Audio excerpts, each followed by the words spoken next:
I'm sure you're aware, charter schools are a new thing for us here in our districts, but we're so excited to have you guys with us today, and I'm going to serve as the facilitator for our interview today, okay? First of all, just congratulations in engaging in this process. You know how much work it is and how rigorous a process it is to start a charter school from the ground up, but I just want to congratulate you for your hard work that you've put in so far, and thanks for engaging with us in this process, okay? Now, again, we'll give you just a few minutes to go over the details for today's interview.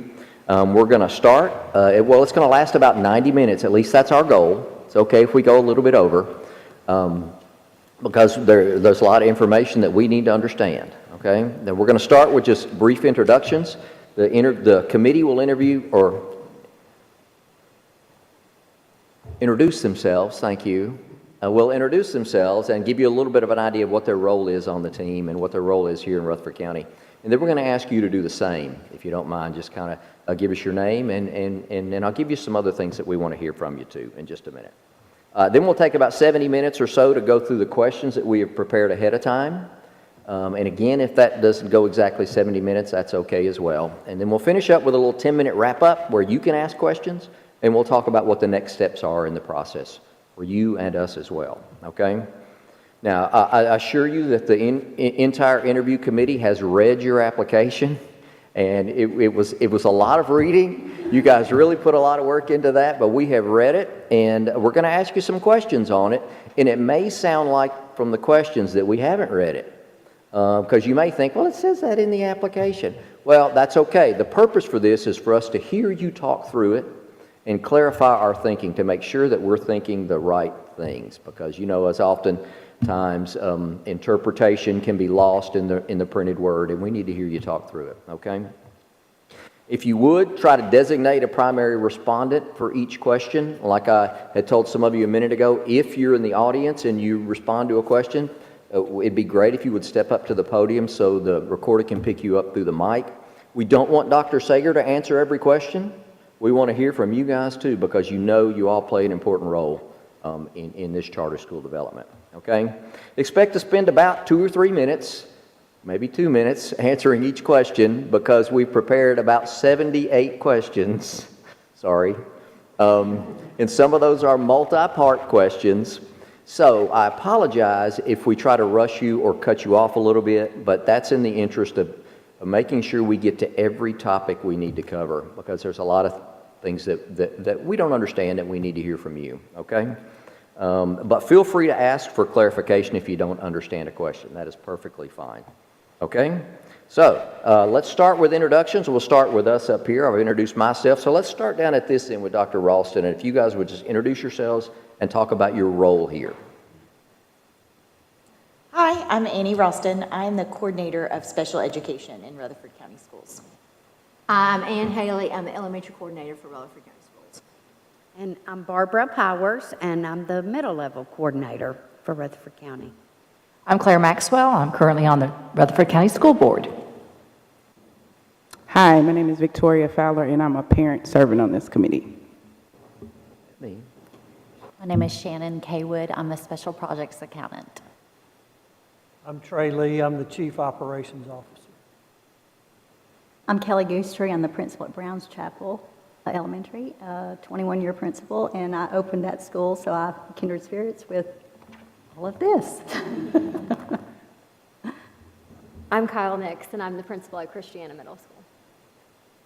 Okay, great. Also sitting in with us, we have our Chief Academic Officer, Dr. Chastain, is going to sit in and join us, and also Andrea Bontempi from our ELL department is sitting in with us today as well. So now we'd like each of you to introduce yourselves and just kind of tell us a little bit about your role in developing the application and what your role is going to be going forth in managing the school. Dr. Sager, we'll start with you.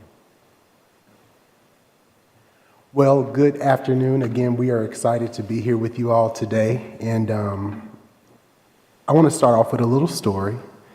I remember my very last conversation with my grandmother. I was 13 years old. It was Labor Day weekend, and we were sitting on her front porch. My grandparents only had a primary education, so they stressed the importance of going to college, getting a career, to have a stable life as an adult. My grandmother passed away a week later after that conversation. And after that, my entire being did all that I could to make sure that I went to college, to get a career, to establish a life for myself that would make not only my grandparents proud, but also my parents proud. So today, I sit before you as the catalyst for change, living out that dream of my grandparents. My name is Dr. Jeremy Sager. I am a BES Fellow, that stands for Build, Excel, Sustain. It's a national program that helps you to found a charter school organization. I am also the proposed CEO lead founder for Nova Smart Academy that we're presenting here for you today. Beyond today, post-authorization and partnering with Rutherford County Schools, my goal is to be a partner with Rutherford County Schools. One thing that I already know about Rutherford County Schools is that you all have phenomenal schools. You have a phenomenal district, and you're providing an amazing opportunity for scholars and families already. But we also honor and we acknowledge the need for additional school options in this community. And so that's why we're here today. One, standing on the legacy and the dream of my grandparents to pursue college and career for myself, but then also giving that same opportunity to scholars and families in this community so that we provide those high quality options together in partnership. Thank you. Good afternoon. Thank you guys for the opportunity to come and present Nova Smart Academy to you. I'm glad to be here today, and this is why. As a 16-year-old, I remember going to a local McDonald's to apply for a job. I went and stood in the dining room, and the young lady kept asking me, "Can I help you? Can I help you?"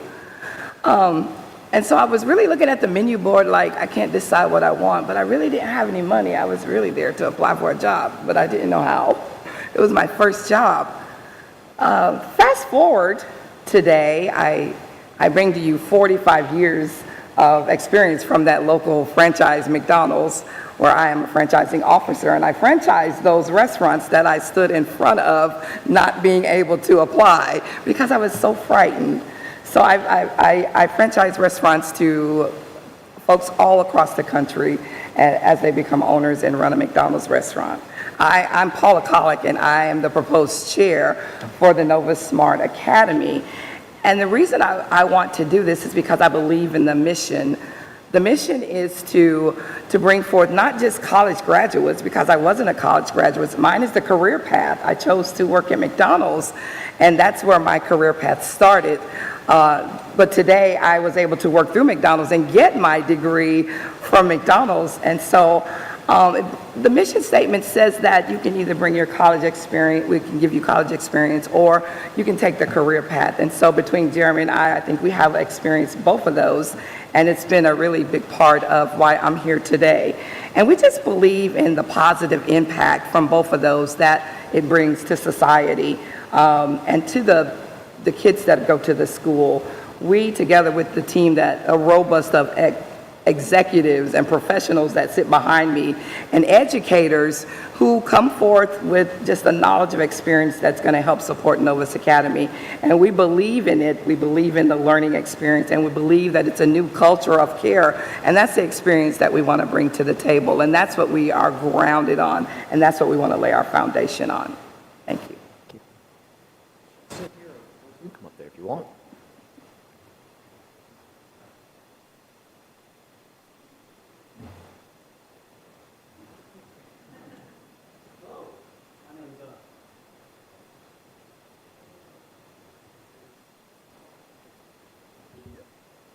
Hello, my name is Charles Frazier.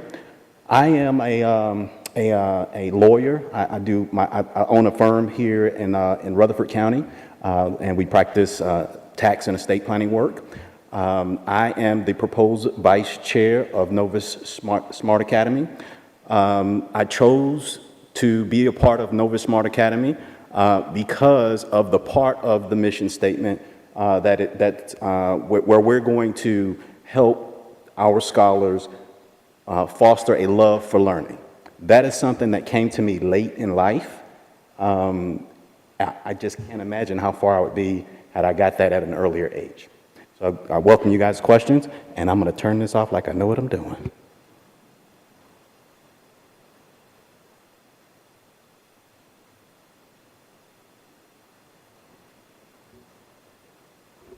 Good afternoon. My name is Dwight Gordon. I am a senior tax consultant at Allstate Insurance Company. I will be serving as the Nova Smart Academy's proposed board treasurer and financial committee chair to provide direction for the financial oversight of the school and viability of our school over time. I chose Nova Smart Academy because I have my own children. I have 2 daughters. Well, I have a son that's in college, but I have 2 daughters that are in elementary school.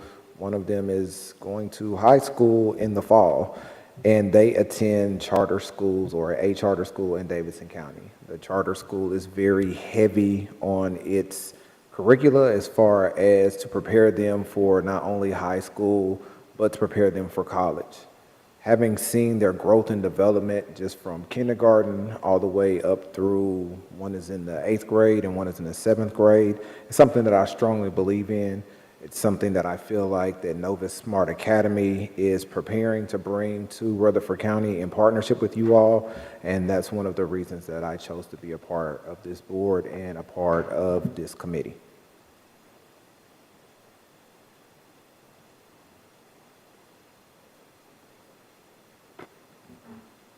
Good afternoon. I'm Celeste Davis, and I'm a credentialing specialist at DaVita Healthcare. I will serve as the proposed secretary for Nova Smart Academy. I chose Nova Smart Academy because I live right here in Rutherford County. I have 2 kids right now in elementary and in middle school, and our community deserves this type of education, this type of choice. I myself have been through the process of trying to get my kids in magnet schools, and it's very difficult. I've tried for 5 years, and every time we've been waitlisted. So this school will give us another opportunity for kids to have that extra push in education. Thank you.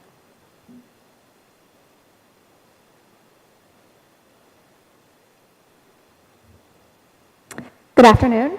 My name is Dr. Marissa Kanata, and I am a professor of the practice of education policy and school reform at Vanderbilt University.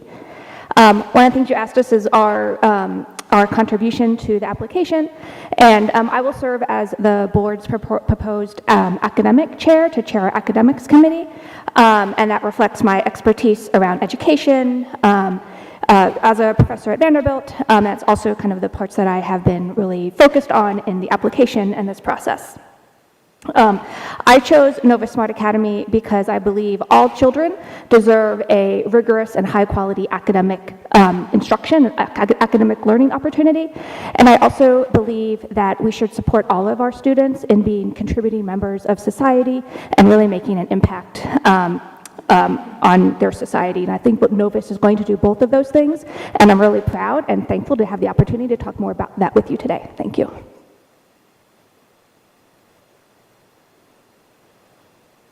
Good afternoon. I'm Dr. Regina Verdon. I'm the Executive Vice President for Academic Affairs at Motlow State Community College. I serve on Nova Smart Academy's board as a proposed academics committee member, and in that we will be monitoring enrollment, monitoring student demographics, and achievement of academic outcomes. I chose Nova Smart Academy because of my desire to help to prepare students for college from K through 8 all the way to their education in high school. Motlow has a large presence in Rutherford County at our Smyrna campus. We have a middle college with Laverne High School, which has been very successful, and we hope to do the same with Novus as they grow into that field of time. So thank you very much, and have a great day. Good afternoon. My name is Jantrice Johnson. I am a real estate agent with Intero Real Estate Services. I do commercial and residential real estate.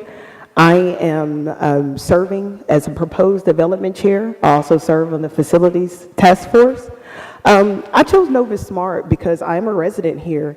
I have two girls, and we're in a unique situation. One goes to Christiana Elementary, and then we drive all the way to Thurman Francis in Smyrna because we believe in education. We believe the mission and the vision of Nova Smart Academy aligns with my family that lives right here.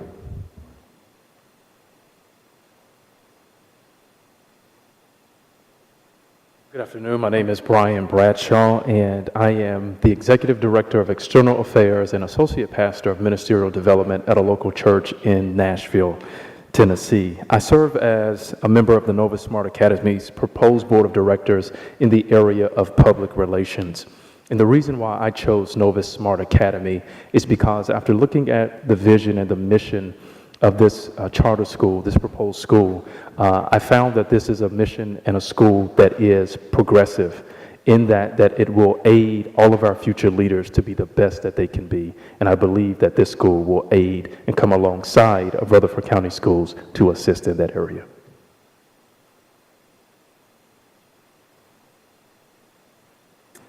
Happy to close out the introductions. Hi, I'm Travani Mackey. I'm shorter than that. I serve as the proposed board of directors in the area of human capital and personnel. I chose Nova Smart because I'm a parent of 3 beautiful brown children who deserve to go to a school where they are seen and valued for their contributions. I chose Nova Smart because I'm a former teacher and educator and instructional coach who cares that the teachers and educators in the building are cared for. If we take care of them, they take care of the children. And so I'm looking forward to supporting our team today as we share about our application.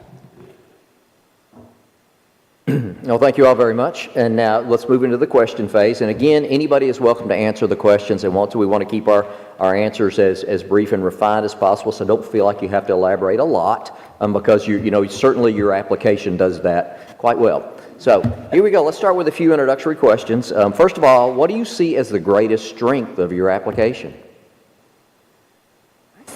I see that the greatest strength of our application is what you've just heard, the experience that comes to the table from the educators that are in the group to the business people that are in the group. A lot of us have managed finance, we've managed budgets, we've also developed children, as you heard, not just children, but staff members of our teams that we've supported. So I think that's our biggest strength, that it's a diverse group of business people and with the background that will support Nova Smart Academy in all areas of academics, finance, as well as leading people. So I think we bring that diverse energy to the table. We're equipped to make sure that, most of all, that the kids get the best education possible and that we're vetting the teachers that are coming to be on our team. So we have that experience amongst our team, and I think that makes us very strong all the way down to facilities. We're able to make sure our facilities are equipped with what's needed to make sure that we have a safe environment for our teams and our teachers. And so because of that, I think we bring that strength full circles from the top of the school down to the bottom. What limitations do you see with your current application? So we understand that anytime you're starting a school, there are going to be challenges in the process. We've had the opportunity to attend several meetings as it relates to the countywide rezoning plan and some of the challenges that Rutherford County Schools is experiencing in terms of their facilities and funding towards building, making capital improvements. We've also attended the League of Women's Voters about overcrowding in schools and the revenues in place to make sure that those things happen in a way that supports families in an appropriate way. And because we understand what those challenges are that you all face, we too understand the challenges that we will come into this environment and face as well. One thing that we understand is that curricular resources, our mission talks about high quality academic instruction. One thing that's most important is that our students can meet or exceed mastery in the Tennessee academic standards. So making sure that we pick high quality academic instructional resources and tools that are going to make sure that it's fully aligned so that when our students are tested or even if they're just in class doing an exit ticket, they can show mastery towards those standards over time. Another area that we see as a challenge is facilities. Like we've mentioned before, we understand that facilities is a challenge across the board for Rutherford County's schools district as it relates to providing those spaces for students and having available seats. One thing that we're fortunate to say, and you will see that in attachment G, we have a letter of commitment from Living Truth Christian Church, and they provided us a space because they have for 20 years hosted their space as a daycare. And so it does have the capacity to hold us for up to 5 years of operation. And so we're thankful for that. But also we understand that there are ADA compliance expectations and things that we must put in place to make sure that we can do that. And of course, we will speak to the budget at some point, but we have also put aside funding to make those capital improvements as we develop over time to ensure that our students are saved and that the changes in the building are made. Not to cut you off, we do have some questions about that actually later. Yes, You want to hold on? We will ask. Okay, great. The other thing is staffing. We understand that, in education, there's a staffing shortage in terms of finding high-quality talent. But one thing that I'm able to bring to the table, I have built very close relationships with organizations such as Teach for America. You see a letter of support from their director for Nashville and Chattanooga. Also with Relay Graduate School of Education, they have a teacher preparation program. I actually participated in the Impact program for leadership development. And so just to name a few of those are resources that we will tap in to develop relationships to identify high-quality talent. Also, we understand that MTSU has a teacher education program. We have other colleges and universities in the community that have budding teachers and people who are making career changes that really want to tap in and support the vision of what we're doing in our community. And so we will tap into those things as well. Great. So just briefly talk us through the process you guys went through to actually write this. I'll start. So Dr. Sager did a lot of vetting to get us together. First of all, we went through vigorous interviews and the process to be a part of Nova Smart Academy, some one-on-one coaching first, and then just went through the interview process to be a part of the board. Since then, we meet weekly to just make sure that we are aware of Jeremy's mission and that we are able to carry out that mission for Nova Smart Academy. Understanding each other's background has been really interesting, and learning from one another because we aren't all educators. We bring a different variety of backgrounds, so learning from one another is one of the things that we've really treasured and valued, and as we continue to grow together, it'll help us increase the gaps that each one of us have and improve our academical education, which is why we're here. We continue to spend time with one another, coaching one another where the gaps are. So that's been very interesting, just learning each other to build our team together, to understand what our responsibilities are as a board and how to govern ourselves. We're not managing the school, we're governance, and we'll be here to support Dr. Sager through the process. And that's what we've mostly been working on. We've also attended daycares, and like you said earlier, been to the board meetings where they talk about the crowdedness of the schools in Laverne. And so together we've created a bond that's going to continue to carry us on as we lay foundations for Nova Smart Academy. Great. Did you have a model or an exemplar to use as a reference whenever you wrote your application? I'm curious. Sure. So, of course, like I mentioned before, I'm a part of BES, and they've given us several resources to guide us through the process of writing our application. Of course, during the time of going through this program, I visited over 50 high-performing charter schools across the United States. I've seen several different models. I've adopted parts of those models that I know will help move the needle on the success of our school. One particular school that you will probably see some reflection is Purpose Prep Academy, which is in Nashville, Tennessee. They are among the top 1% of schools performing across the state. And so their model has a two-teacher classroom model. And one of the things that I wanted to be very clear about as I spoke with my team, and I want to name that my team didn't just say, yes, Jeremy, let's go make this happen. No, there were several conversations. I want to say that the accountability that the team has brought to each one of us, and especially me, has been very insightful to me as the proposed CEO, lead founder of our school, and just saying, hey, does this really make sense for our school? Should this be something that we're doing? Will this really move the needle to get us where we really want to be for students that we say that we're here to support? And every person on this team has been committed to that. Didn't say yes for the means of saying yes to be here today, but really challenged those thoughts and pursuits through our mission.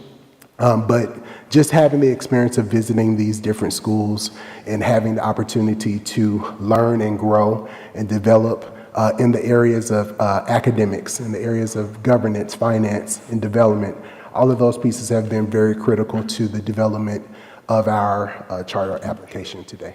Great. And one more thing before we leave that first question, and this is more of a statement, but you can reflect on this and respond to it if you want, is in reading through the application, it is noted that there are some out-of-date terminology in there, like on-track and mastery, which are terms that aren't really used anymore as far as assessments go. But just know that there may need to be some revision there done on that kind of thing. Of course. And so in terms of that, just understanding understand that there must be the mastery of and towards proficiency, those things, in those things. So we understand that. But you know what the meanings are to those terms. Yes. And so, yes, I appreciate you for naming that. And of course, we're open to that feedback. Great. Okay, let's move on to some questions about the academic plan and design. First of all, tell us about what is your plan to measure the success of the school? And anybody can answer this. How will you measure the success of your school? Yes, thank you. I will answer that. So, obviously, measuring our academic success and being a data-rich environment is something that is very important to us as a board. We will have a robust data dashboard, which we will use to track a lot of indicators to monitor our progress, and in particular, academic progress.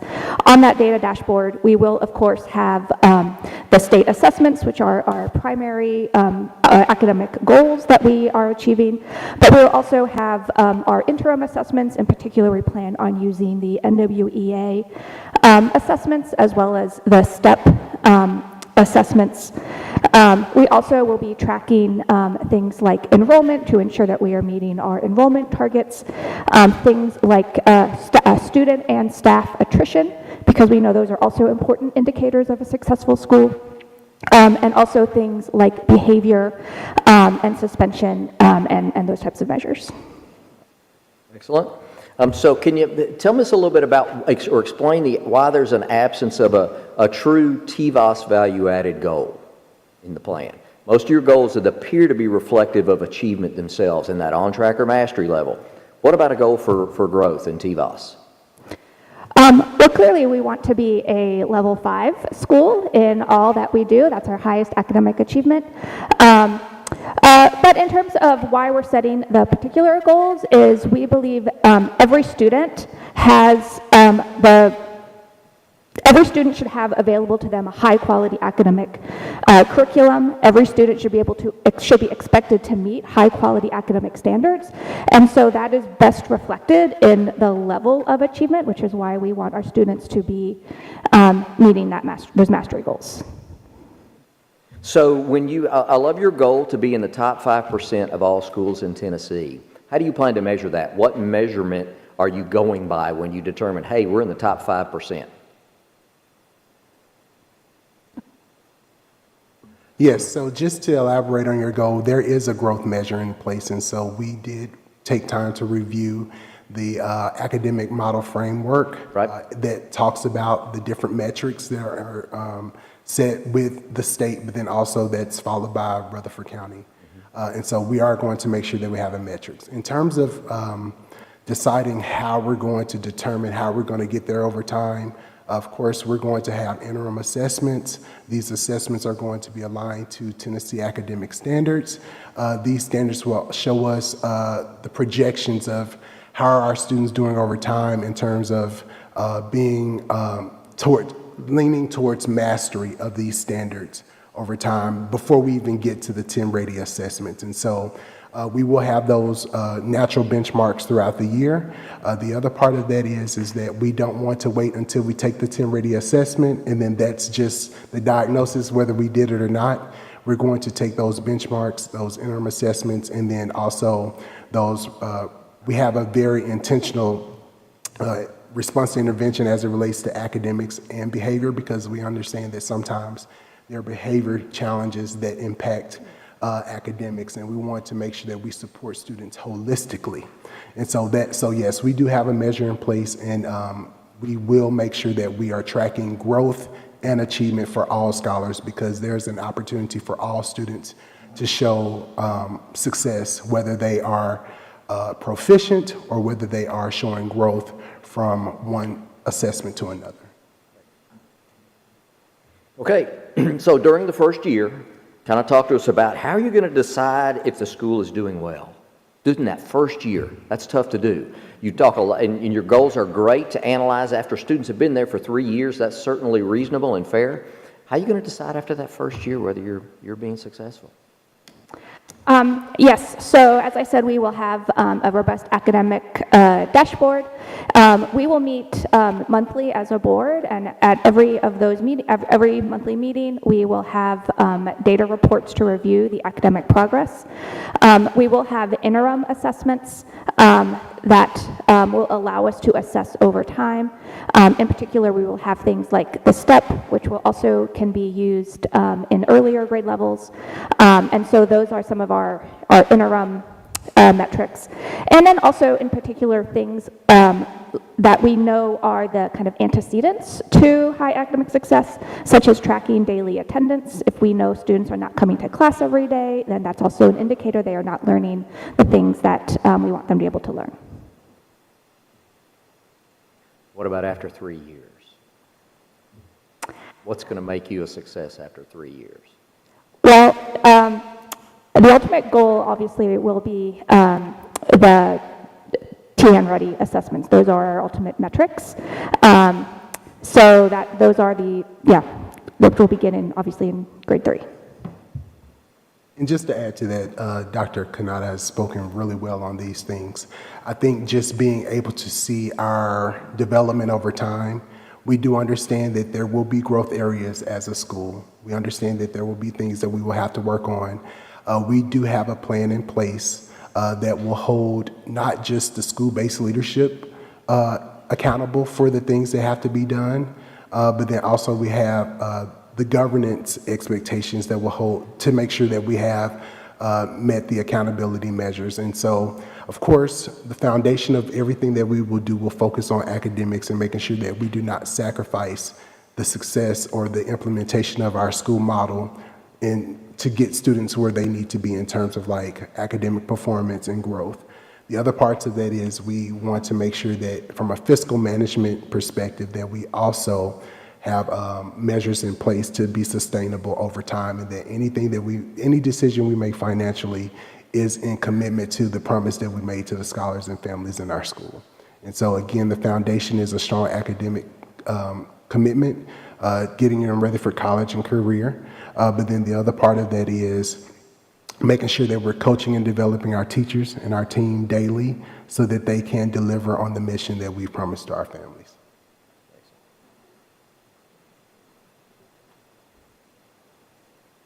Would just love to add, I think at the end of the day, if our children come back to us, we have some really good data that they love learning.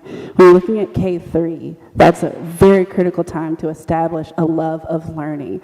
And by being a charter school, we are a choice. Parents don't have to choose us. And so we'll be looking at that year-over-year enrollment data and paying attention to those return rates to make sure we're creating a high-quality experience, not just from all of those academic data points that they named are very important to us. But at the end of the day, if the kids don't love coming to school and learning, And if the teachers don't find themselves in a culture where that's possible, we are not successful, right? We need to foster lifelong learning. And so just wanted to add that human aspect to the data point as we're going to be looking to see do kids love what they do every day. Thank you. So we have a few questions about student population. Ms. Maxwell would like to ask those questions for us. I just want to preface this before I got on the board in 2020, I was an EA in structured setting. We called it CDC back in my day, but now it's structured setting at a high school. So this is something that's near and dear to my heart as well. What do you expect the student population to look like?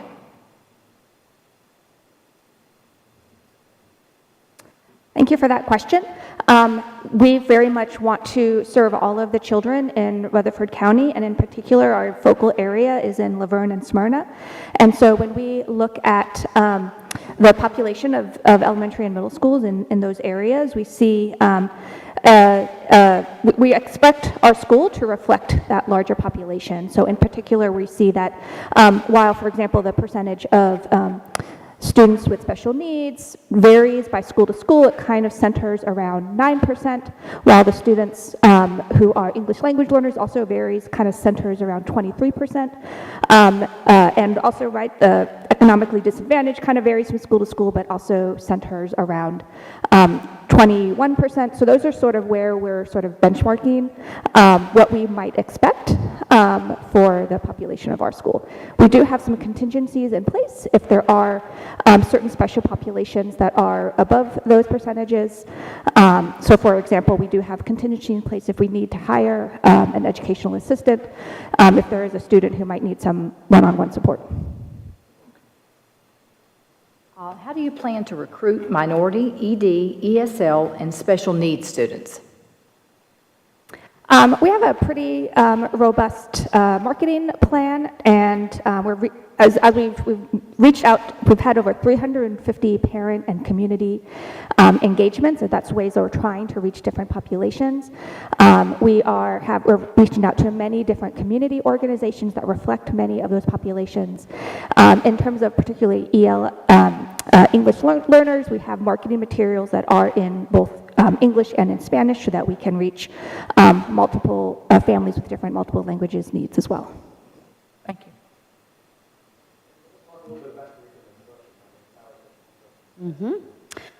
We have reviewed your materials that you've selected, the curriculum. What was the process for you selecting these curriculums, specifically that Generation Genius? And so, as mentioned before, I've visited over 50 high-performing charter schools in the community, and some of those schools were located in Tennessee. What I saw was a consensus of those schools using that particular curriculum, seeing how it is being implemented in the classroom and how it supports learning and supports students' development over time. And so, of course, what we did was we took a step back and we used ed reports and to make sure that we understand that it does meet or exceed certain benchmarks and expectations as it relates to the state.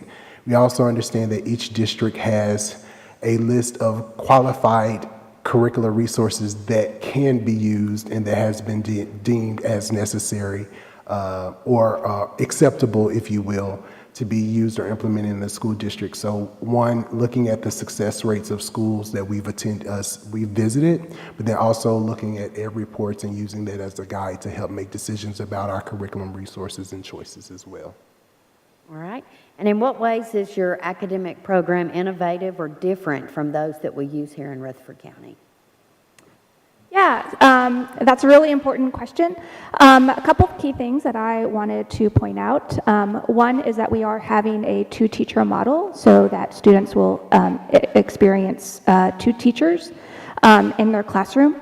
We also have a combination of asset-based learning in character education and the arts, inquiry-based learning in science and math, and project-based learning inquiry-based learning in ELA and in social studies and project-based learning in science and math.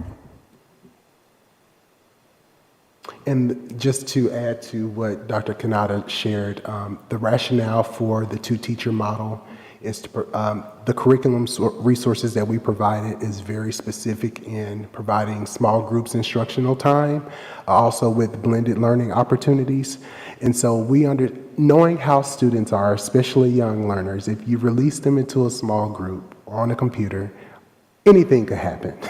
And so what we wanted to do is be very strategic about making sure that when we break students up into small groups, that we are very intentional about how that time is spent.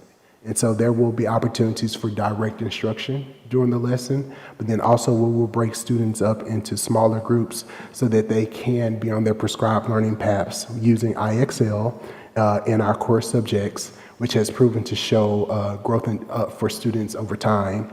But then also in our curriculum resources that we've chosen, there are very specific times for small group learning, and especially in K2, the foundational literacy program, where it provides at least 45 minutes of foundational literacy support for students, and those lessons will be conducted in small groups. And of course, we will be able to see the success of that through our STEP assessments to see where our students are falling over time, and to see what interventions we need to put in place as well. So we do have a dedicated time for intervention support, but there's also the integration of intervention during core instruction to provide that additional support that students will need as they grow and develop over time. Yeah. Yes. Eighth grade math. I noticed in your plan, it looks like you're targeting every eighth grader to take integrated math. Is that the plan? Yes. Or do you provide other provisions? Yes, because of the math program that we've chosen, we were very clear about that, and that was a question that pushed my thinking. Jeremy, are we sure that we want to push integrated math in eighth grade? Yes, we do. We want our students we want to set our students up for high school. We want to provide them with an opportunity to experience a high school-based course early on before they get there. In their eighth grade experience. And so we want to be able to say that 100% of our students are transitioning from middle school, going to high school with 1 credit. And we understand what that means. That means that they will take the integrated end of course assessment.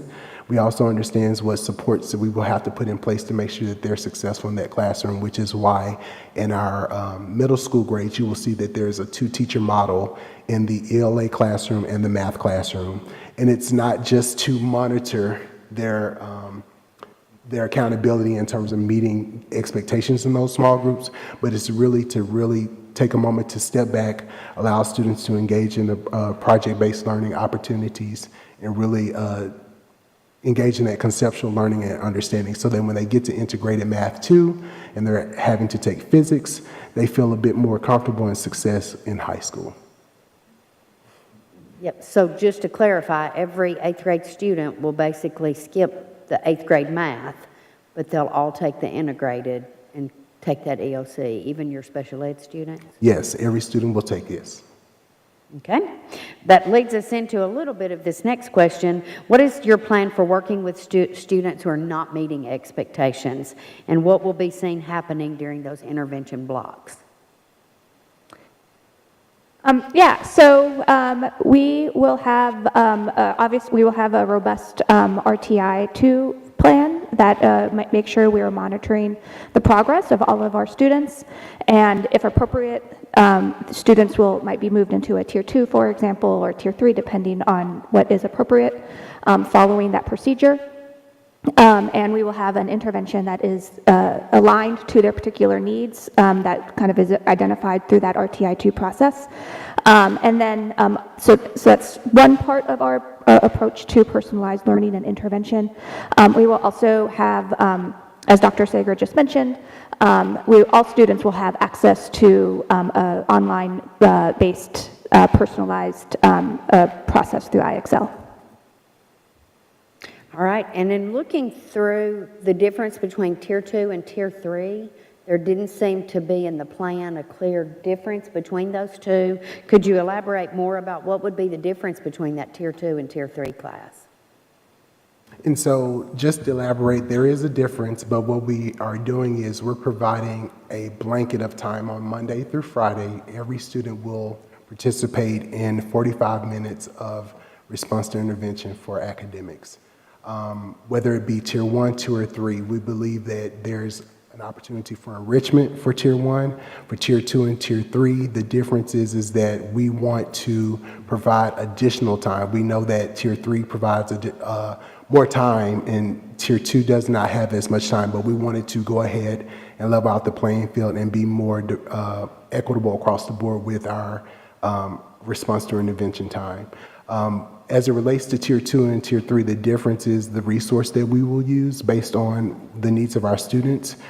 We are still in the process of determining what those resources will look like. Of course, IXL is only one level of support in our response to intervention, and it's a computer-based program, but we also understand that students need small group instruction and they need direct instruction. And so with those Tier 2 groups, they may be a bit larger in terms of maybe no more than 10, but we're looking to make sure that the Tier 3 groups are no larger than 5.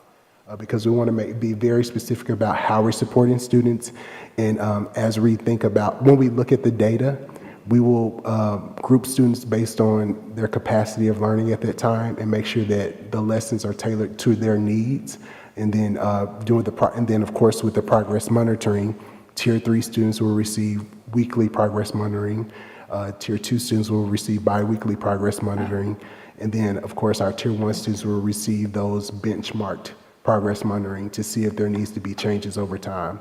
In the event we see that the student is not making the ideal progress that the program has put in place, then we will individualize that support and we will decide what that support looks like for those students as those situations arise. Thank you. You're welcome.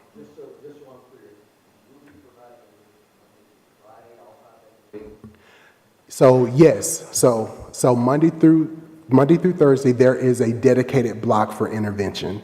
On Fridays, there is still intervention happening, just not the same as it is on Monday. There is intervention taking place during the actual core instruction.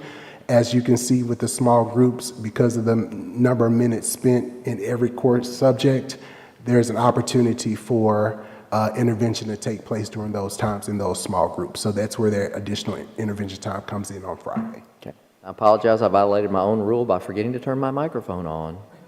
Hope everybody heard that question. But thank you for your response to that. Okay, let's talk a little bit about special populations.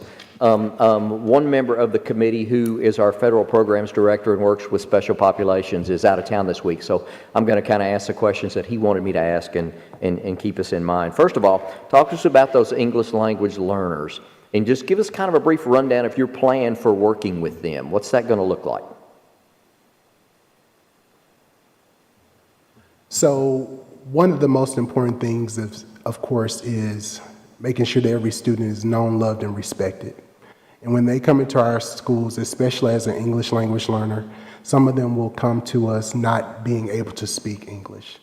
And the first thing that we want to do is to, one, make them feel loved and known in our environment. And we understand that there's a process to identifying that our students need this level of support. And so we don't want to overly identify students and make assumptions. So we understand that there's a very specific process in identifying how do we provide support to our ESL students. And we're going to go through that process as deemed by the state, make sure that they're identified. We understand that, of course, once they're identified, they will have to take the WIDA assessments. But we also understand that there are very specific very specific domains and standards that we have to integrate into every lesson. And so what that looks like for us in terms of teacher preparation, making sure they will understand that every student will receive Tier 1 instruction every day, but then how do we integrate the language and speaking, listening, and writing standards into the lesson in a way that makes it still very rigorous for our ESL learners, but then also scaffolds in a way that's appropriate to meet them where they are in terms of their needs. Also, the other part of support, we understand that ESL students also will receive specific minutes in terms of support. And so when we think about what it means to intervene or provide that intervention, whether making sure that we have a licensed ESL teacher in place that will provide those minutes and supports, and if that looks like pull-out services, or if that means that we need to provide a newcomers academy or an ELD course to support our learners, those are the things that we will put in place. But first, we want to give every student access to a high-quality education through Tier 1 instruction. And as the data shows us that students need more supports and interventions, then we will then take the measures to access those data points and then put those plans in place for our students. So who's the person on your team that would kind of be tasked with managing the maintenance of those individualized learning plans, those ILPs? Have you identified that person yet? So this is our governing board.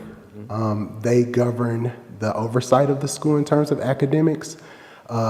As an authorized school, then it would be my duty to hire someone on our team who is licensed with an ESL license that will then be responsible for implementing those plans that we have in place to support our EL learners. Of course, we have Dr. Kanata and our academics committee that will track the success of that, but their role is only to support as the governing team, not to manage those processes over time.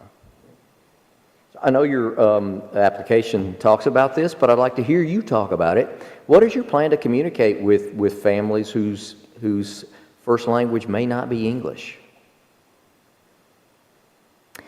Well, as I said, in terms of marketing, we will have marketing materials that are in multiple languages. We also will have different members of our team who are proficient in different languages. So we're kind of targeting that. For example, we will have a staff member who works in kind of our front office who is bilingual and can help with that as well. Also, we will use the home language survey that parents will fill out in the beginning. We understand that if they identify that they are not an English speaker, that of course we have to intervene and put those supports in place immediately. But then also, as we see that we have different representation or diverse representation in certain languages within our school environment, then we will make sure that as we're sharing content with our families, that we tailor our content to meet that language barrier or to fit that need as it arises. And I know it's hard to anticipate when you're writing an application, but your application talks a lot about providing Spanish interpreters. Just so you know that there's a pretty sizable Arabic-speaking population in that end of the county as well. So you might want to keep that in mind. Yes, and we understand that with the Middle Eastern population is growing by 11%, and so we're aware of all of those changes and dynamics that are coming to the community. And so, as Dr. Kanata spoke earlier, we are making sure that we are providing bilingual staff members in our environment to support that as it arises in our community. I'm going to let Dr. Ralston ask some questions about special needs populations, since that's her area of expertise. Okay, hi. Well, you guys have talked about your English language learners. What is your plan for working with our students with disabilities? Well, we will, just as we will have a certified ESL teacher, we will also have a certified special education teacher. We want to meet all students' needs, including and especially our needs of our students with disabilities. And so if they come into the school with an IEP or a 504 plan, then we will work to meet whatever those stated needs are. And if there is something that we need to develop as we go through our kind of ongoing progress monitoring, then we will work with them through that process. Okay. What will those pull-out services look like? Those services that are in the IEP that specify that they take place in a special education setting. What would that look like at Novus? Well, it's it's going to be very focused on whatever it is it's needed in their IEP. So it's going to be very targeted to whatever their particular needs are. How will you guys approach the Sorry, can I just add a little bit to that? Sure. We will be offering push-in and push-out services with the special education teacher, and also have co-planning with the instructor as well, so that with the primary instructor, so that students have the support they need, and that the teachers have the support they need as well as they instruct these students. Gotcha. Can I ask a follow-up question? Just a follow-up question real quick. So on those pull-out services in the special education setting, will those follow the same two certified teacher model? Yeah, so this two-teacher model will still stay in place. This would be a third instructor coming in with that push-in service or pull-out service. Okay, gotcha. How will you guys approach the complex issues that accompany some of our students who have an IEP, those multiple diagnoses? We understand that some of our scholars are going to come to the table with more critical needs, but also we understand that they are to be known, loved, and respected as humans in our school as well. We are going to have very high expectations for all of our scholars, and our students who come to us with severe disabilities, we're of course going to look at the data that shows us what their needs are. Of course, we're going to provide the intervention supports on a daily basis. We're going to do the push-in and pull-out services. Also, if we have identified a student who needs more critical support, like one-on-one supports, then we're going to work with our finance committee and also with EdTech to decide how can we reallocate funding to provide supports for those students who need those more critical needs. Also, as it relates to our curriculum, we will never scaffold to a point where it does not reinforce the level of accountability that our students will have to meet. We also understand that our students who are more severe, they will be on alternative assessment. They may test differently, and so we want to make sure that we cater our supports in ways that will help them to achieve the success towards those assessments as well. And that means that we also have to revisit curricular resources to say, hey, I know we have this curriculum in place for Tier 1 instruction, but this does not fit or align to what this particular student's needs are in terms of their severe disabilities. And so we will then take a moment to look at different curricular resources to make sure that they're still high quality, still meet certain standards that are aligned to taking those alternative assessments, but then make sure that we find ways to benchmark and see their success over time as well. Great. Just one final question from me. How will you guys evaluate students? So we talked about the students who come in with an IEP and services provided in that, but evaluating the students through Child Find for students who may need services, but we don't have an IEP yet. But according to what I read, it looks like you guys aren't going to have a school psychologist in-house. Yes, we're going to have a provider. We're going to solicit services from a provider. We don't have it in our budget just yet. Our goal is over time to add an in-house school psychologist as we are making sure that we're being very conservative with our budget going into the year, but also understanding that as those things are presented to our school environment, we will have to make the necessary changes to include those staffing needs into our school environment. What we're going to do in terms of like identifying those students is, one, through the Child Find process, but then the other process is looking at the data points. We know that at the beginning of the year we will have a foundational diagnostic assessments, and we will use those data points, especially the first 10 data points over time, where we're doing progress monitoring to decide what supports need to be in place. Of course, we will have meetings with the family to let them know that these are the things that we've seen. Of course, we understand that a lot of it is the choice of the parent. We know that some families feel that it can be a label, and they don't want their child to be labeled. And so we think about what it looks like to reinforce the supports that need to be in place. Should a parent or a family decide, I don't want an IEP, or I don't want a 504 plan, or I don't want a different type of resource I want my kid to receive where everyone else is receiving. And so being very strategic about what supports looks like in that classroom without that label, but then hopefully partner with that family to see the value in what that support can provide them and lead them to success and the outcome that they see for their child and their life after they graduate, but then as an adult as well. Great. Thanks. Now, let's move into a couple of questions that we have about your student behavior and discipline policies and plans. Just a couple, and we're going to let our principals kind of address those. We do need to kind of pick up our pace a bit, so Dr. Nix, feel free to combine your two questions together. I think they can fit in one. Okay, so for discipline, it's two questions in one, but they kind of lead into each other. So what do you plan to do with students who exhaust all of the options within your discipline plan? And then how will you make that decision if you're choosing to suspend or expel a student? How do you make that decision? One of the things that I personally believe that grace is not the absence of accountability. There's the partnership of both of those things. What you see in our lower school is a clip chart model. And then what you see in our upper school model is there is the use of points. They're collecting data. And so one of the pieces of research that I've conducted is through Character Strong, and it focuses on students do well if they can.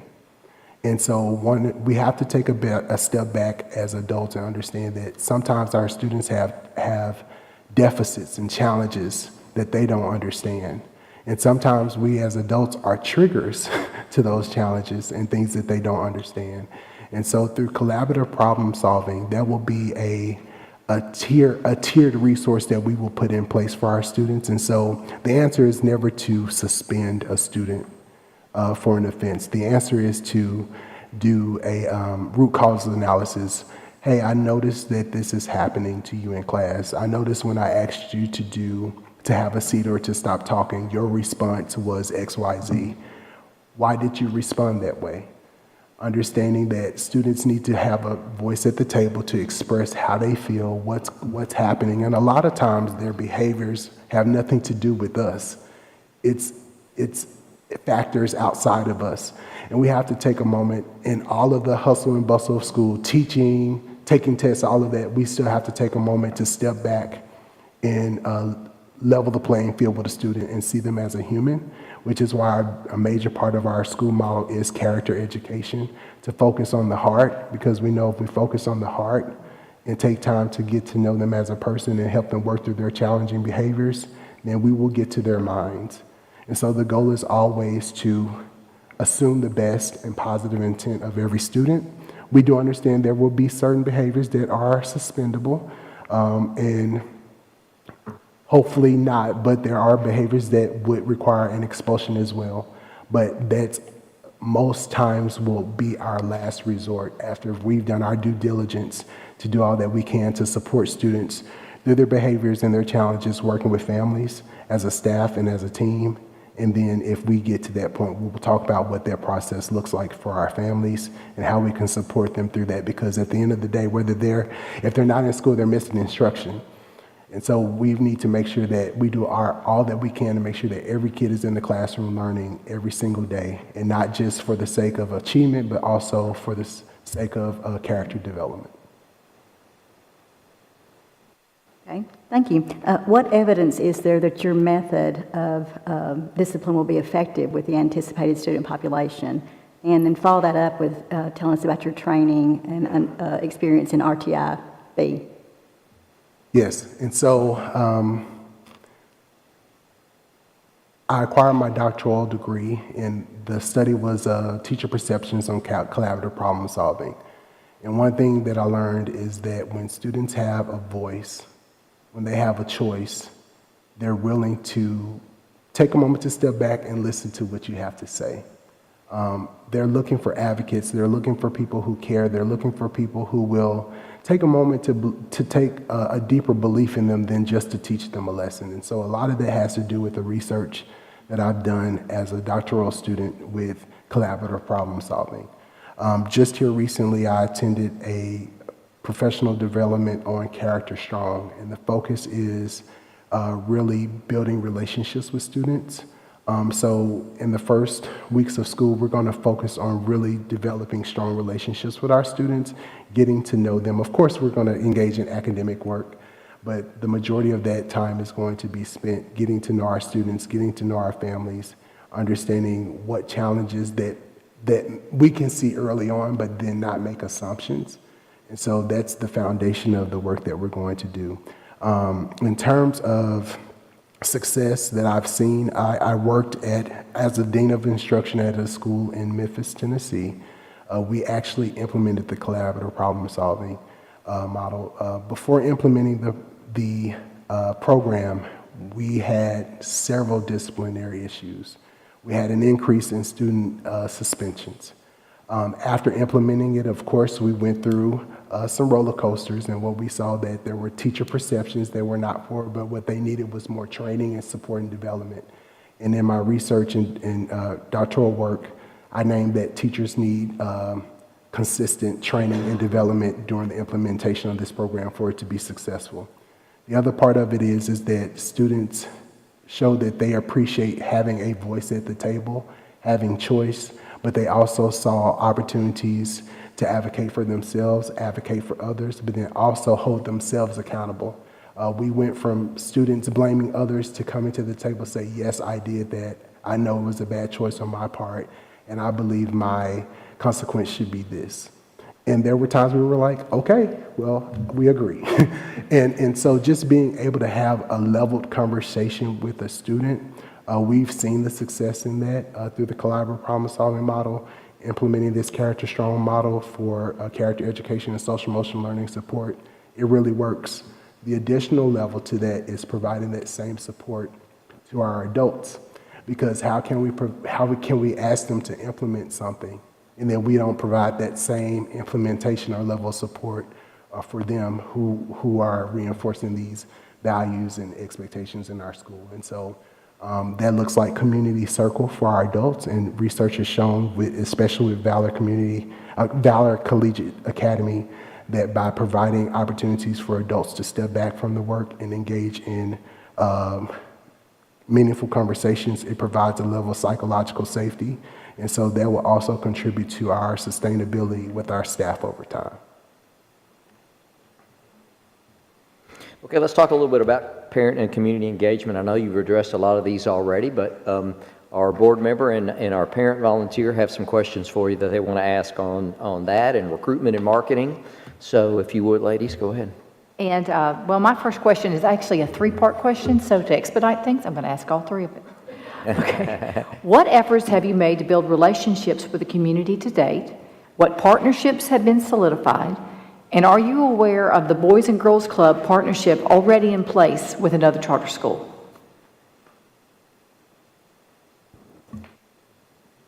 Hi. All right. So we have talked to over 350 families.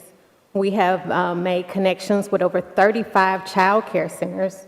And yes, we are aware of Boys and Girls Club affiliations, but we are present there every week right now.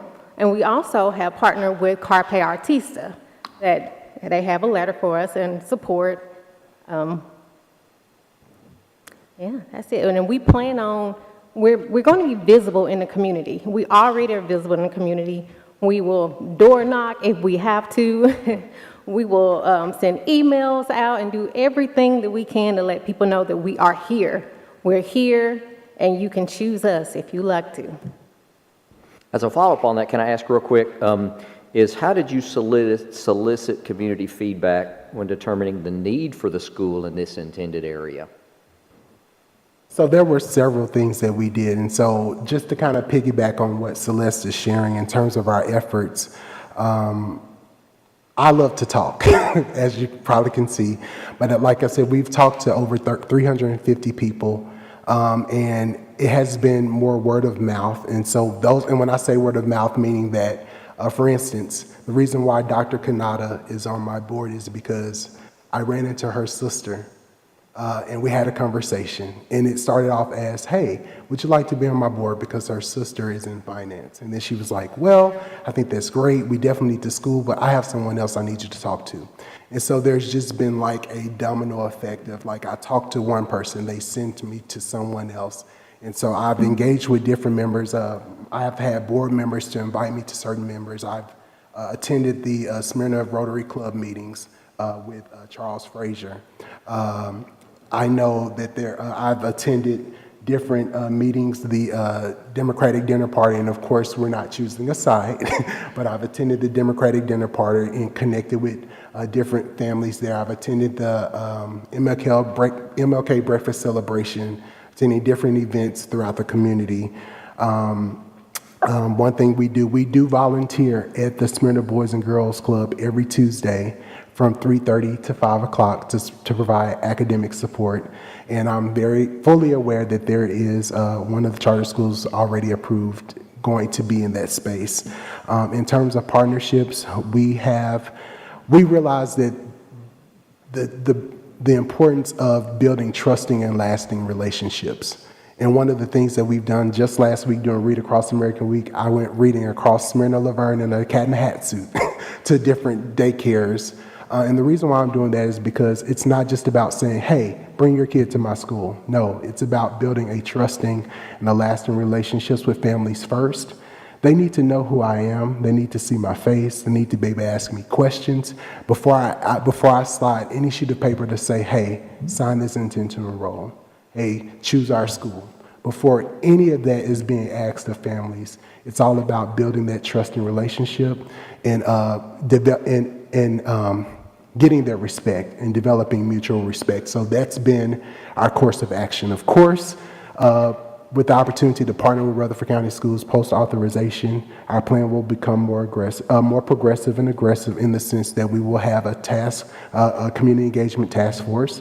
And in that work, we will have monthly benchmarks in terms of like the things that we're going to do in terms of like our community engagements, tabling events, canvassing events, but then also the metrics in terms of like how many intents to enrolls and families do we have committed. I'm happy to say that we do have 3 families who have already committed to Nova Smart Academy. We have others, but they're trying to start school in August 2024.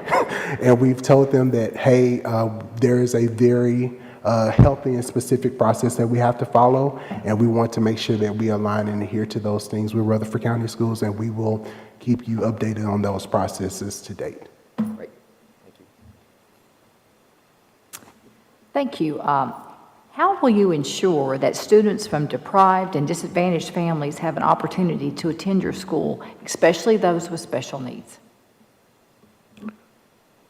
I think one thing that we're very clear about is that our school is going to support all scholars. We're not cherry picking students. We understand that part of our goal is to have 150% application process. And what that's going to lead us into is a lottery process. So we're hoping that in year 1 that we will enroll 88 scholars and families, but we're going to go above that and hopefully get at or above 450% so that we can enter that lottery process. We will engage with the third party to make sure that that's done with fidelity and integrity, but we have no intentions of cherry picking kids or tailoring our supports to specific types of kids. We believe that every student deserves an advocate. Every student deserves high quality academic instruction. And as we mentioned before, there are great schools across the community of Rutherford County, but then also there are opportunities for families to choose maybe smaller environments that will cater more to their needs, and we want to give families that opportunity to do so. Ms. Fowler? All right. Why would parents want to enroll their students in your school? And I say this very respectfully. I think the reason why families want to enroll their kids into our school is because, one, when we think about underserved communities, just to be very honest, it's usually representative of Black and brown families. And so, of course, we are not tailoring our schools to just support Black and brown families. We're a diverse school. We're welcoming anyone into our school. But one thing that may be appealing to families specifically, being able to walk in the door and be able to have a conversation to someone in Spanish, or to have a teacher that looks like them, or to have representation across the board of someone that looks like them and that feels like them and that they can feel comfortable with. And not saying that that isn't already a place at schools in Rutherford County, but we want to make sure that we provide a safe space for psychological safety for our families. And so that's one piece of it. The other part of it is that we're focusing on where families are right now. We understand that some families have chosen college paths, some families have chosen career paths. And so being able to say that, you know, typically students most hear about you need to go to college, go to college, go to college. But we see an opportunity to set students up for both college and careers. And like our proposed board chair has shared with us, is that she chose a career very early on, but that career led her to go into college to receive her degree. And so just being able to let families know that there are pathways, and no matter if you decide to go to UCLA when you graduate, or if you decide to stay home and work the family business or to pursue a career path, that we are going to support you to do that and take you just as serious as we would do any student in our environment. And so I think that's another reason why families would want to choose us. All right, this next question is a two-part question, so I'm going to kind of combine it. Why would students want to enroll in your school? And how many letters of intent to enroll have you collected at this point? Well, families will want to enroll in our school because they can see that we care. With our intent, each board member will be responsible for a family, and we will take it upon us to reach out to that family, to say hi to that family, to do a home visit, to say, hey, how are you doing? Or to deliver whatever we need to deliver to them. I know from personal experience, my son started with the two-teacher model. I absolutely love that because he had that attention that he needed. And so with with Nova Smart Academy proposing, we will have that. And so families will, I know from experience, they will love that model. And we don't offer that right now in Rutherford County. And I think to add to that, I think the other part of it is character education, like giving students the space to talk. A lot of times we are just asking more academic type questions to our students, but when we take a moment to step back in a character education setting and just really engage in conversations about how do you feel? How is school going? What supports do you need? Them being able to be in a space where they can advocate for themselves. I've worked in schools where we've had like dedicated time for students to be able to do that, not just because they've received referral to the school counselor, not just because they've gotten in trouble and there's been an issue, but we've been proactive in providing space for students to advocate for themselves, to engage in social emotional learning and support. And I believe students are going to appreciate that opportunity to see a holistic support for themselves, and that's why they will want to come to our school. I think the other part of it is we have what we're going to call Noble Fest Fridays. It's an opportunity to celebrate every student in our school, every teacher in our school, and during that time, we're going to revisit our noble core values and celebrate our students for demonstrating those models in our school. There will be healthy competitions with our students as it relates to academics, but then also some obstacle courses, those types of things. And so just being able to integrate all of those pieces into our school environment is going to be another vehicle to say, I don't have to go to school, but I get to go to school. And it's a wonderful day that I get to go to Nova Smart Academy. And so those are the things that will cause them to want to be with us. Thank you. So this question is kind of for the board members. How are you going to evaluate Dr. Sager and his performance? Who wants to talk to that? Well, Dr. Sager brings such a broad, as you've heard, experience to the table with his learnings and his background. His mission, and he's a strategic planner. So we will evaluate his performance annually. We'll have a committee put together to evaluate his performance, but we won't wait till the end of the year to evaluate it. He'll know when we come to the evaluation at the end of the year how he's been performing, because we will have that continuous conversation throughout the year. So it won't be a surprise as to how he's performing. We'll also look at the data that Dr. Marissa talked about earlier on the performance of the students and how the school is performing in those aspects. And so just ongoing performance and background as to how he's doing. We'll also give him the opportunity to improve. If there's an area for improvement needed, we'll give him that opportunity to improve any areas that need to be improved. and just continuous ongoing evaluation and conversation with the board. We are responsible for that position, so we don't have a problem with replacing Dr. Sager if needed. I don't see that happening, but particularly when there comes to any mishandlings of funds or any misrepresentation when it comes to how he handles himself in the school, as well as, like I said before, the data that's happening in the restaurant. Are we being successful? Is he being a successful leader and guide for the school? Anybody else? Just one more thing about that. As Paula said, we will have an annual evaluation, and that evaluation will be kind of adapted from the KIPP leadership framework, which is itself benchmarked against what we know about successful leaders of charter schools. And so we're using that as kind of the model for our evaluation.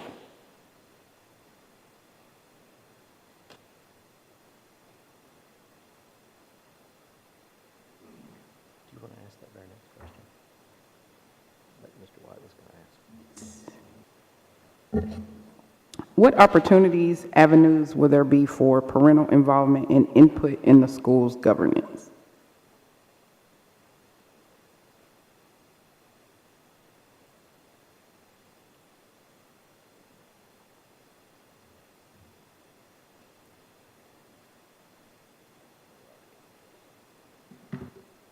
Ultimately, as a board, we're going to be responsible for observing the statutory requirements under the Sunshine Law.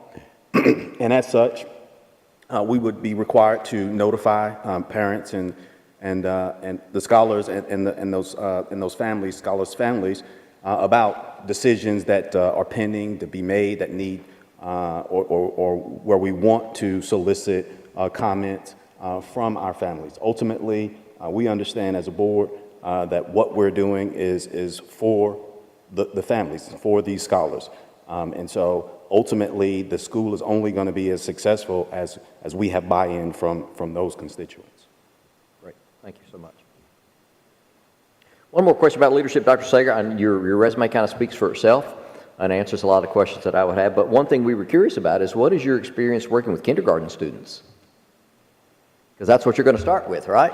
Yes, yes. So my experience with working, so it goes way back to my mom owned a child care facility growing up. And so in the summers and after school, I would support with reading books, doing homework, doing projects, all those types of things. Of course, I've been volunteering at the Smyrna Boys and Girls Club, and I often interact with kindergartners through my pathway. And so part of me being in this program, I've had to participate in school-based residencies. I've attended 4 schools for a total of 2 weeks, and 3 of those schools had grade kindergarten. I actually taught kindergarten in those classrooms. And what I learned about kindergarten is, one, you have to have high energy. You have to really reinforce expectations. You have to be very clear on what the outcome is, and repetition. You have to repeat yourself. And so, and those are things that I find, that's where I find love in my heart, to see the love in kindergartners, like the choral responses, the curiosity, asking the questions, to think, well, I think that person in the story should have did X, Y, Z, reading the Dr. Seuss books and all those different things. Like, it fully aligns to our mission. When we talk about creativity and curiosity, allowing students to speak, to be engaged in the lesson.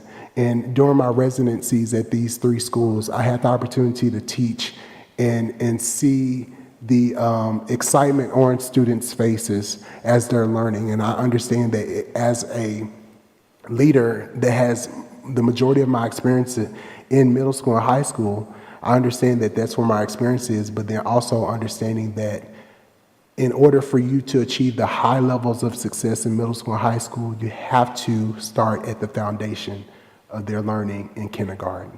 And so when we talk about college and career begins in kindergarten, we understand what gaps exist in middle school and high school, and we know how those gaps have perpetuated over time.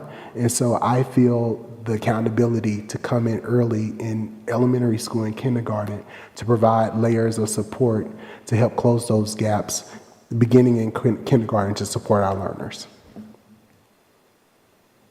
Another quick resume question, and I know it may be a very simple answer, but I'm just kind of curious as to why you left for public schools kind of abruptly there in the middle of the year. Was it for a different opportunity? What was going on there? Because you were very successful at looking. Yes, yes. We had an amazing year at Republic that year. Of course, we received reward school status and those types of things. Just to be very transparent, this opportunity had been, with BES, had been presented to me several times.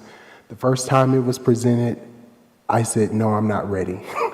The second time it was presented to me, of course, I had achieved some things as an assistant principal, but I felt that I needed more experience as a school leader, which is why I didn't just jump at the opportunity.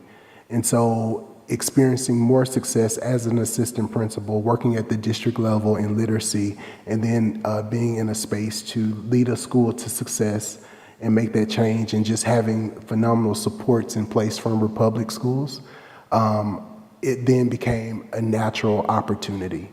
I knew that I also understand that when you have built a team to function at high quality, that you don't leave them worse than you found them. You leave them in a much better space. And what I'm happy to say is that during my transition, there were leaders that were able to stand up and continue the success of the school in my absence. And it wasn't just because of what I did as a leader, but it was because of what we did together to reimagine what success looks like for scholars and families and for our team. And so the transition did not feel like I was abandoning my school. It felt that they're in a good space. They have the right people in place to continue the success of this school. And I have to take a leap of faith and trust my instincts and say that this is the right time for me to move forward and move into this vision and dream of starting my own school with this team that I have with me here today. Thank you. So committee, if in the interest of time, I think I'm going to skip some questions that I feel like we've addressed some, or at least we found answers to in the application. So if you're okay with that, but feel free to jump back in and say, hey, I really want to know something about this. But one last staffing type question we wanted to ask is that two-teacher model, which is a very unique looking model and a very positive thing. We're kind of curious as to what the qualifications are for that second teacher, because it kind of varies throughout the application itself. Talk to us about who that second person is. So the second teacher is what we would call a teacher in residence. And so that's someone who may have, of course, they have a bachelor's degree.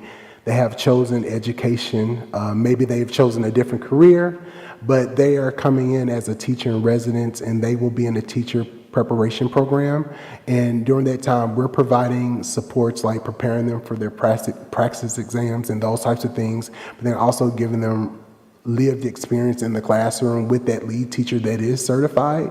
The goal is with those teachers in residence, and this is where the language may switch up, is that the goal with the teachers in residence is that they will naturally, within the 2 to 3 year time period, transition into licensed teacher status, and then they will then assume the role of the lead teacher in the classroom. And so we are looking to, at some point, have fully licensed teachers across the board, both teachers being licensed in the classroom. However, we do realize that as we're growing and developing over time, there will be a cycle of time where there will be a teacher in residence and a licensed teacher in the classroom. And so that's our vision behind that, or very early on. Do you have a teacher preparation program already earmarked for those teachers to go through to earn their licensure? With my partnerships with colleagues with Teach for America and Relay Graduate School of Education, but then also understanding the traditional programs like I attended in my undergraduate years, considering those partnerships and conversations so that we can make sure that that happens over time, yes. So yes. Great. So I'd like to skip ahead to some technical questions on facilities and budget, if everybody's okay with that. Mr. Lee, would you like to address some of your questions that you had about facilities? I know you've had the letter intent from the church in Smyrna, which I'm very familiar with. That's my area that I grew up in. Have you zeroed in on this facility, or are you still looking at other options? We are still looking at other options, but I'm going to tell you something about the center.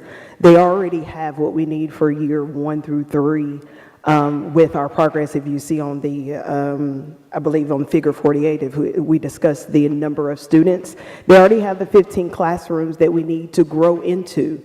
So to start with the 88 students, they already have the 4 classrooms, they already have the auxiliary space.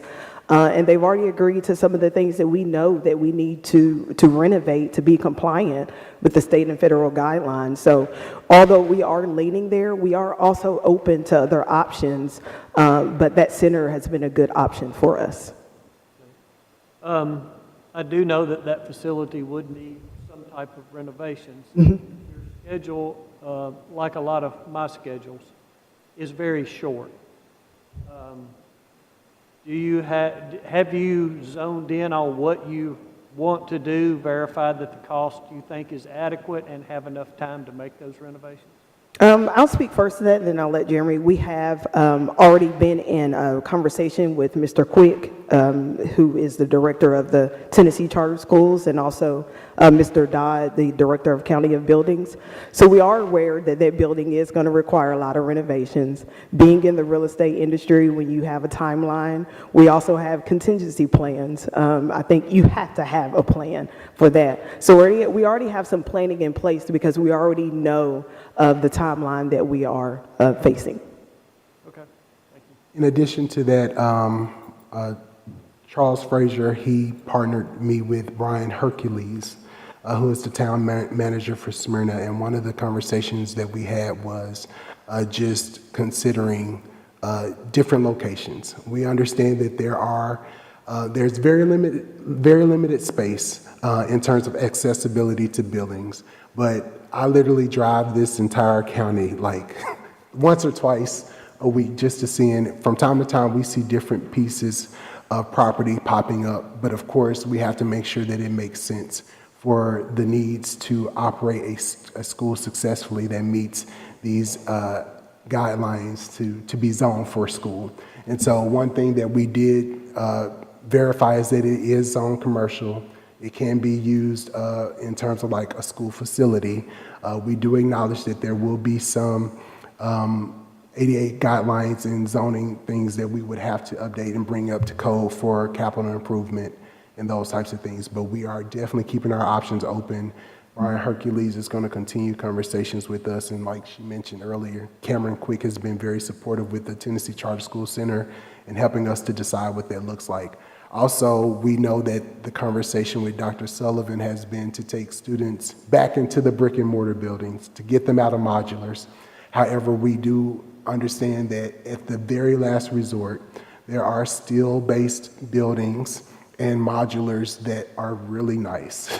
And depending on the builder, depending on the space, depending on the land, those types of things, those are like last resort considerations that we will take. But our day one goal is to make sure that our kids are in brick and mortar buildings, just like the vision of Rutherford County Schools, and that they are in comfortable classrooms that are going to keep them safe, and they also align to the design of our school model. Thank you.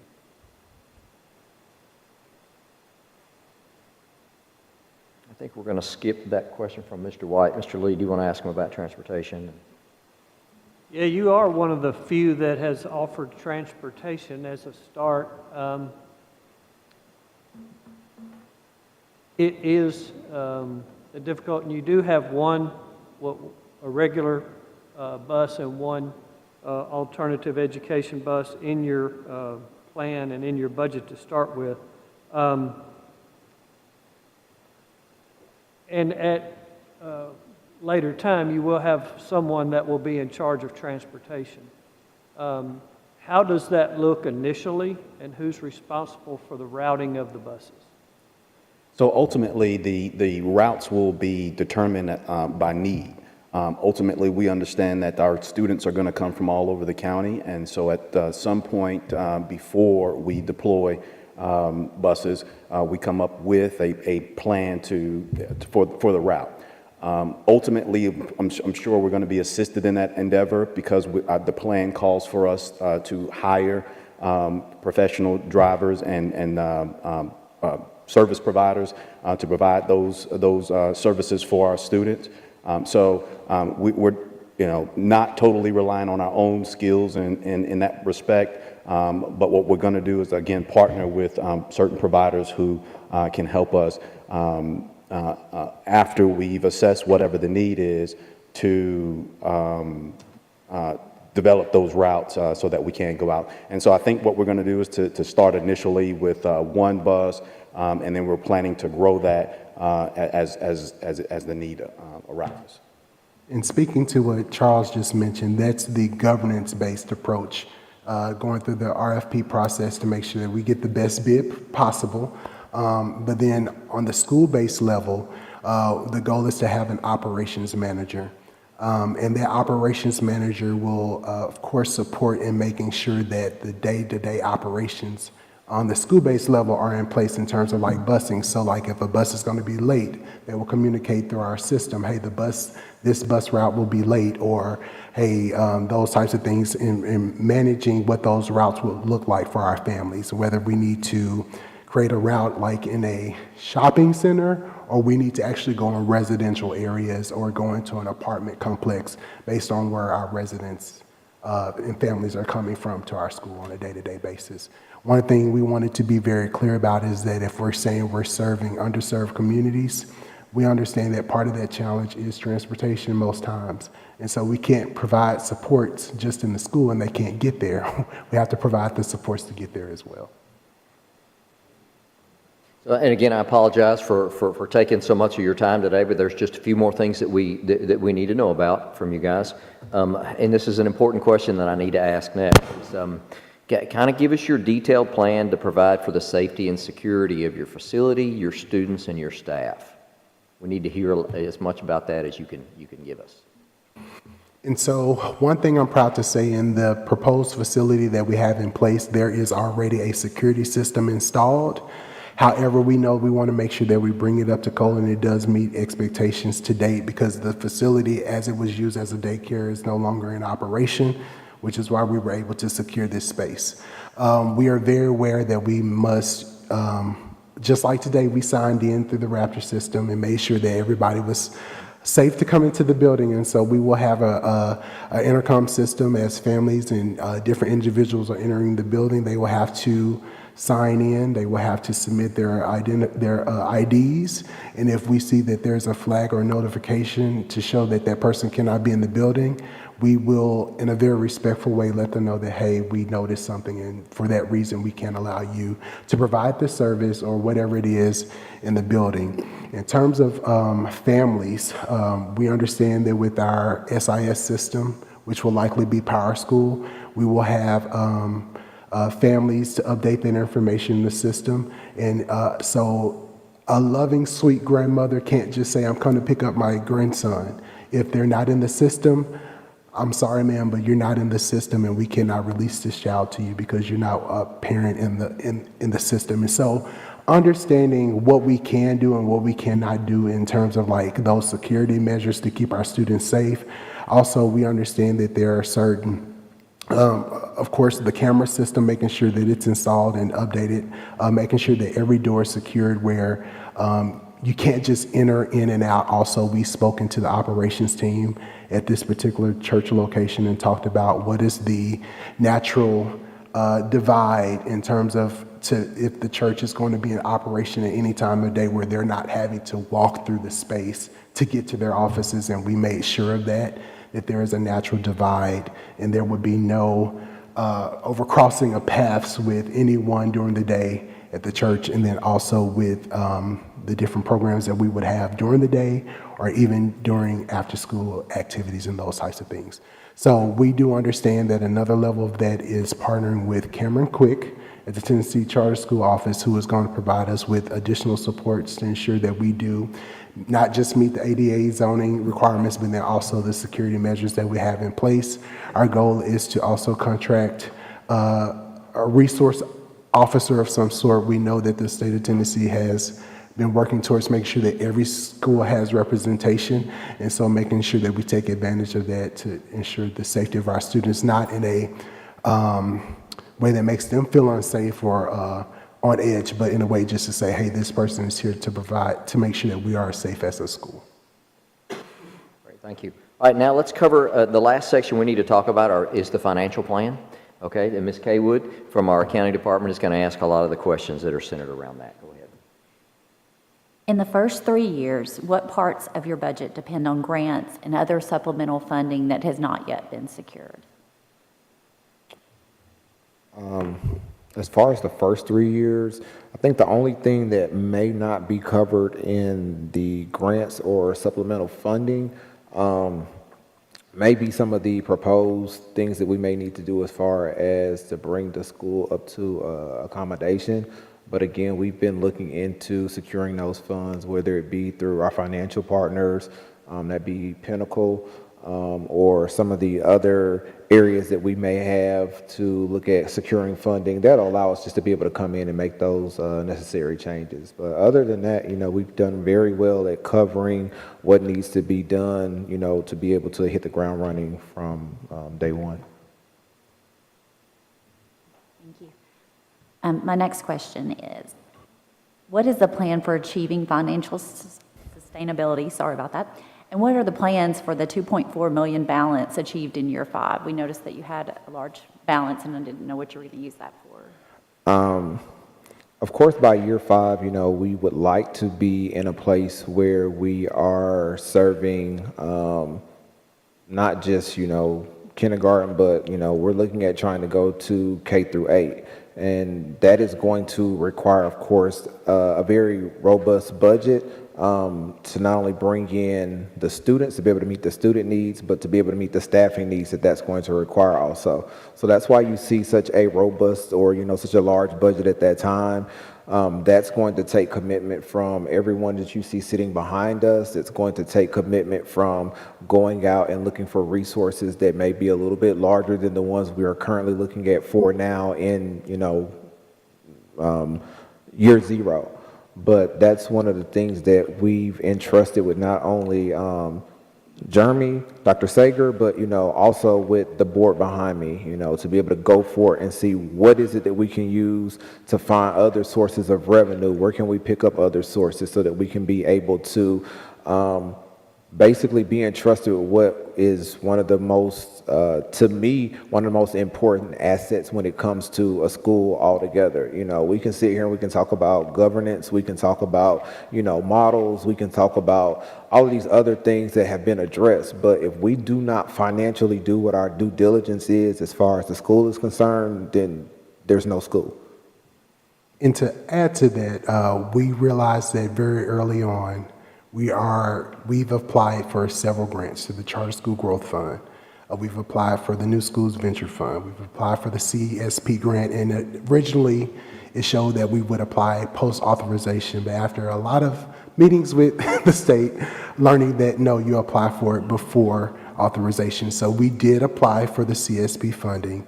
Also, we have secured a BES grant from the program that I am in, and there are also opportunities for that to be increased depending on more funding being available later in the spring. But understanding that although we've applied for those grants, that those are not guaranteed, and we understand. And so we do have a contingency in place for up to $1 million for a line of credit should we have to go that route. That is our very last resort to engage with a line of credit, but also we understand that with funding coming in, it may not come in on dates that we need it to come in. So at least if we do have to resort to that, it's literally sitting there as a reserve to support the operations of our school over time. So we realize that also. We also realize that as we work with our community engagement task force, our primary goal is to get to a space where we are able to operate through the per pupil expenditures that we have in place. So that will be the baseline of what we do in terms of like opening and operating from year to year with that, understanding that we're looking at the base, but then there are the TISA weights and those types of things that we will learn and grow from over time together as a district and as a charter school. But then we won't stop there because we have Dwight who will work with the finance committee, but then also we have Jan Treese, who is the Development Committee Chair. They're going to partner together and really come up with a comprehensive plan for our fund development over time, what that looks like, how we raise additional revenue outside of per pupil expenditures, making sure that those funds that we have in place really will push us towards getting to our own building. That's really the goal, and that's where you see that large amount of money is really to be conservative with our spending, penny pinching, if you will, so that we can get to a place where we can secure our own land or a space to build our own building or renovate in a way that makes sense for our school environment. And also, as Dr. Sager stated, we have secured a line of credit, but that line of credit is also interest-free. So basically, we're only borrowing or taking out of that what we can afford to pay back. And we're not looking at a situation where we're borrowing money and, it's accumulating a little bit faster than maybe we can be able to repay. Great. How do you feel about that next question? Feel like they addressed that? Okay. Okay, board members, anyone else have any questions that we've not approached yet or anything you want to know that has not been answered? And board members, I really appreciate your time today. I would just want to say that I know it feels like that was a lot of negative part. Just understand that is our role. Our role is to question, because ultimately we want to make sure the children of Rutherford County are cared for adequately and provided an adequate education, because your school is a public school and your kids are our kids. And we share the same community and kids, so it's important to us to make sure that they are adequately cared for, okay? So forgive us if that sounded like we were really kind of digging for a lot of things there. We just needed to know and get some answers, okay? So how the process works is the committee has a couple more meetings next week and then 2 weeks after that to get together and determine our final recommendation to make to the school board. Our plan is to recommend, to make our recommendation to the school board on Thursday, April the 4th at their board meeting. They may want us to appear on the Tuesday, April the 2nd work session. They have a work session on Tuesday ahead of their regular board meeting on a Thursday. They might want us to present on that Tuesday, but Dr. Sager, I'll let you know what the final plan is there. You're welcome to attend and listen to that. And then after that, the board may decide to go ahead and vote on that night, the 4th, or they may decide to delay and come back 2 weeks later at their next meeting and make a final decision, okay? Are there any questions we can answer for you?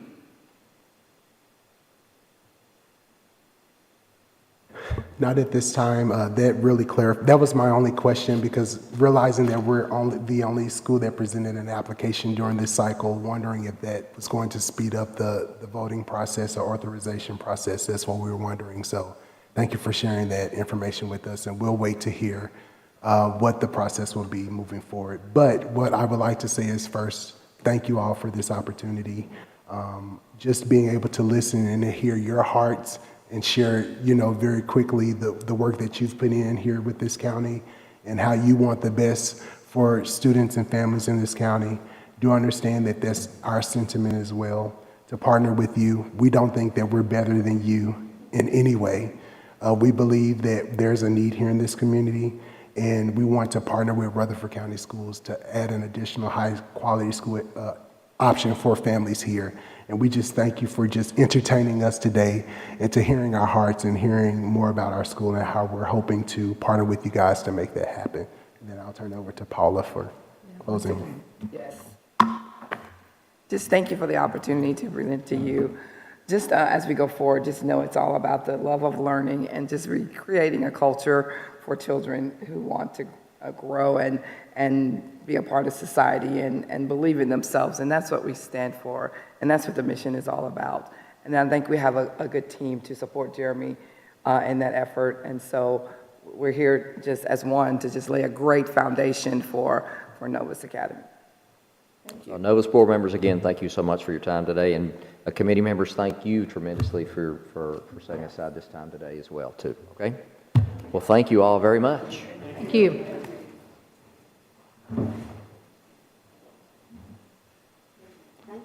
Thank you.